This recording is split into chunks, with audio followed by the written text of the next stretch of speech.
प्यारे बच्चों, हिंदी सेशन में आपका स्वागत है। बच्चों, हम बाल महाभारत कथा पाठ 11 पांडवों की रक्षा भाग 2 पढ़ चुके थे। इसमें हमने देखा कि पांचों भाई माता कुंती के साथ जंगलों में से बड़े मुश्किल से कठिनाइयों का सामना करते हुए एक चक्रा नगरी में पहुंच जाते हैं। वहाँ वे ब्राह्मणों का वेश धारण करके एक ब्राह्मण के घर रहने लगते हैं और भिक्षा मांगकर अपने दिन बिताते हैं। यहाँ तक का पाठ हम पढ़ चुके थे। अब हम पांडवों की रक्षा भाग 3 का अध्ययन शुरू करते हैं। तो चलिए। पांचों भाई भिक्षा में जितना भोजन लाते, कुंती उसके 2 हिस्से कर देती। एक हिस्सा भीमसेन को दे देती और बाकी आधे में से 5 हिस्से करके चारों बेटे और खुद खा लेती थी। इस पर भी भीमसेन की भूख नहीं मिटती थी। हमेशा ही भूखा रहने के कारण वह दिन पर दिन दुबला होने लगा। तो देखो, पांचों भाई भिक्षा मांगकर जितना भोजन ले आते तो कुंती क्या करती, उस भोजन के 2 भाग कर देती। उसमें से एक भाग भीमसेन को दे देती और बाकी आधे हिस्से में चारों बेटे और वह खुद खा लेती थी। इतना खाने के बाद भी भीमसेन की भूख नहीं मिटती थी। इसके कारण वह दिन भर दिन दुबला होने लगा। भीमसेन का यह हाल देखकर कुंती और युधिष्ठिर बड़े चिंतित रहने लगे।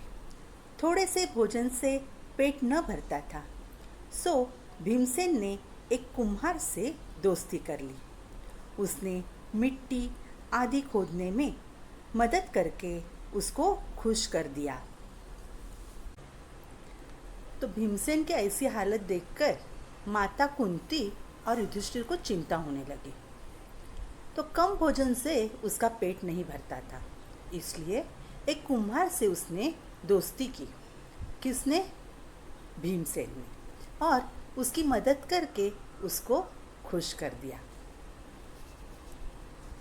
आगे कुम्हार भीम से बड़ा खुश हुआ और एक बड़ी भारी हांडी बनाकर उसको दी। भीम उसी हांडी को लेकर भिक्षा के लिए निकलने लगा। उसका विशाल शरीर और उसकी वह विलक्षण हांडी देखकर बच्चे तो हंसते हंसते लोटपोट हो जाते। तो कुम्हार ने खुश होकर भीम को एक बड़ी हांडी बनाकर दे दी। उसी हांडी को लेकर भीम क्या करता था, भिक्षा मांगने निकल पड़ता था। भीम का इतना बड़ा शरीर व विलक्षण बड़ी हांडी देखकर सभी बच्चे हंस हंस कर लोटपोट हो जाते। एक दिन चारों भाई भिक्षा के लिए गए। अकेला भीमसेन ही माता कुंती के साथ घर पर रहा।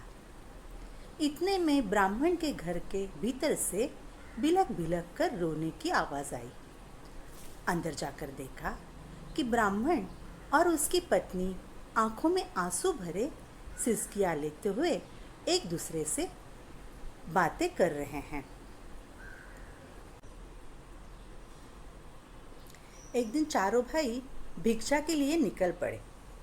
भीम माता कुंती के साथ घर पर ही रह गया और उसी वक्त ब्राह्मण के घर के अंदर से रोने की आवाज़ आई। भीम ने अंदर जाकर देखा कि ब्राह्मण और उसकी पत्नी भीतर ही भीतर रो रो कर एक दूसरे से बातें कर रहे हैं। वह उसने देख लिया। ब्राह्मण बड़े दुखी हृदय से अपनी पत्नी से कह रहा था, कितनी ही बार मैंने तुम्हें समझाया कि इस अंधेरी नगरी को छोड़कर कहीं और चले जाएं, पर तुम नहीं मानी। यही हट करती रही कि यह मेरे बाप दादा का गांव है, यही रहूंगी। बोलो, अब क्या कहती हो? अपनी बेटी की भी बलि कैसे चढ़ा दूं और पुत्र को कैसे काल कवलित होने दूं?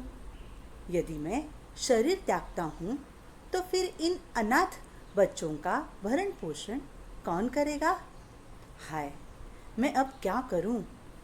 और कुछ करने से तो अच्छा उपाय यह है कि सभी एक साथ मौत को गले लगा ले। यही अच्छा होगा। कहते कहते ब्राह्मण सिसक सिसक कर रो पड़ा। तो यहाँ पर ब्राह्मण दुखी होकर अपनी पत्नी से कह रहा था कि कितनी बार मैंने तुम्हें समझाया, यह अंधेरी नगरी छोड़कर हम दूसरी जगह चले जाएंगे, पर तुमने नहीं माना। मेरी बात तुमने कभी नहीं मानी। तुम यही जिद करती रही कि यह मेरे बाप दादा का गांव है, मैं यही रहूंगी। तो उस पर ब्राह्मण कहने लगा, अब क्या कहती हो? मैं अपनी बेटी को भी कैसे बलि चढ़ा दूं? और मैं अपने बेटे को भी कैसे काल कवलित होने दूं? अभी काल कवलित होने दूं मतलब मृत होने दूं। फिर ब्राह्मण कहने लगा, यदि मैंने अपने शरीर का त्याग किया तो फिर अपने बच्चे अनाथ हो जाएंगे, इनका पालन पोषण कौन करेगा? उस वक्त ब्राह्मण को कुछ सूझता ही नहीं है। वह कहने लगता है, मैं क्या करूं? उसे समझ में नहीं आता। और कुछ करने तो सर एक अच्छा उपाय है कि हम सभी एक साथ मरने के लिए तैयार हो जाएंगे, यही अच्छा होगा। यह कहकर ब्राह्मण जोर जोर से रो पड़ा। ब्राह्मण की पत्नी रोती रोती बोली, प्राणनाथ, मुझे मरने का कोई दुख नहीं है। मेरी मृत्यु के बाद आप चाहे तो दूसरी पत्नी ला सकते हैं। अब मुझे प्रसन्नतापूर्वक आज्ञा दे ताकि मैं राक्षस का भोजन बनूं। तो ब्राह्मण की पत्नी रो रो कर कहने लगी, प्राणनाथ, मुझे मरने का कोई दुख नहीं है। मैं मरने के लिए तैयार हूँ। मेरी मृत्यु के बाद आप दूसरी पत्नी ला सकते हो। आप मुझे आज्ञा दो, मैं राक्षस का भोजन बन जाऊं। पत्नी की ये व्यथा भरी बातें सुनकर ब्राह्मण से न रहा गया। वह बोला, प्रिय, मुझसे बड़ा दुरात्मा और पापी कौन होगा जो तुम्हें राक्षस की बलि चढ़ा दे और खुद जीवित रहे? तो पत्नी के ऐसी व्यथा भरी कहानी सुनकर ब्राह्मण से रहा नहीं गया। वह कहने लगा, मेरे जैसा बुरा और पापी कौन होगा? मैं खुद जीवित रहकर तुम्हें राक्षस की बलि चढ़ा दूं? यह मुझसे नहीं होगा।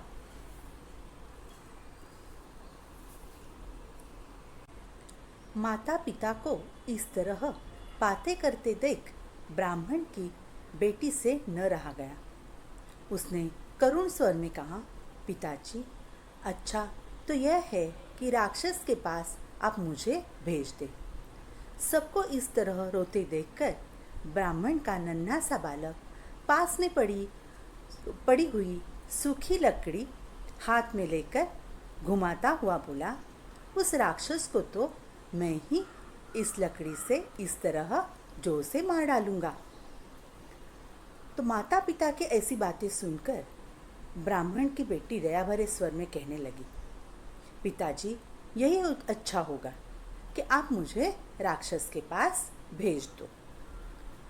और सबको रोते रोते देखकर उनका नन्हा सा बालक पास में पड़ी सूखी लकड़ी हाथ में लेकर घुमाता है और कहने लगता है कि इस राक्षस को तो मैं ही मार डालूंगा। कुंती खड़ी खड़ी यह सब देख रही थी। अपनी बात कहने का उसने ठीक मौका देखा। वह बोली, हे ब्राह्मण, क्या आप कृपा करके मुझे बता सकते हैं कि आप लोगों के इस असमय दुख का कारण क्या है? तो यहाँ ब्राह्मण के घर जो कुछ चल रहा था कुंती देख रही थी। वह ब्राह्मण को कहने लगी, आप मुझे बता सकते हो कि आप लोगों के दुख का क्या कारण है? ब्राह्मण ने कहा, देवी सुनिए, इस नगरी के समीप एक गुफा है जिसमें बक नाम का एक बड़ा अत्याचारी राक्षस रहता है। पिछले 13 वर्षों से इस नगरी के लोगों पर वह बड़े जुल्म ढा रहा है। इस देश का राजा, जो वैत्रकीय नाम के महल में रहता है, इतना निकम्मा है कि प्रजा को राक्षस के अत्याचार से बचा नहीं रहा है। तो ब्राह्मण कुंती को सारी कहानी बता देता है। वह कहने लगता है कि इस नगरी के पास ही गुफा में बक नाम का एक राक्षस रहता है। पिछले कई वर्षों से वह लोगों पर अत्याचार कर रहा है और इस देश का राजा भी प्रजा को राक्षस के अत्याचार से नहीं बचा रहा है।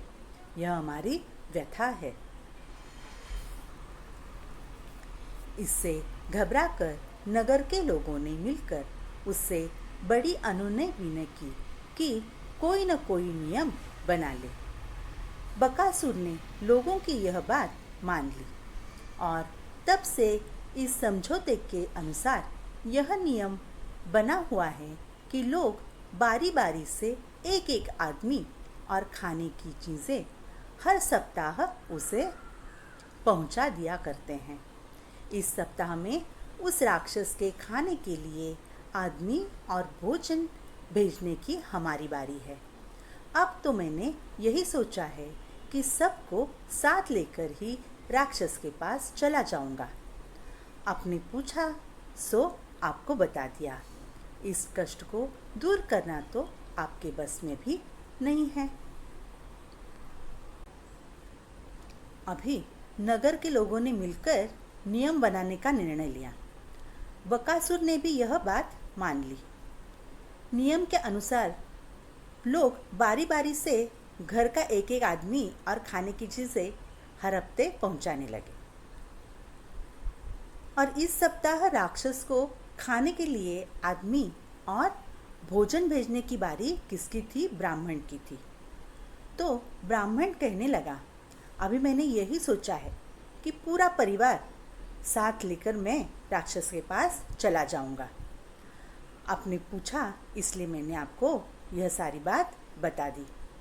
हमारे कष्ट को दूर करना तो आपके बस में नहीं है। तो इस तरह से ब्राह्मण अपनी सारी कहानी कुंती को बता देता है। तो बच्चों, आज हम पांडवों की रक्षा भाग 3 यही समाप्त करते हैं। धन्यवाद।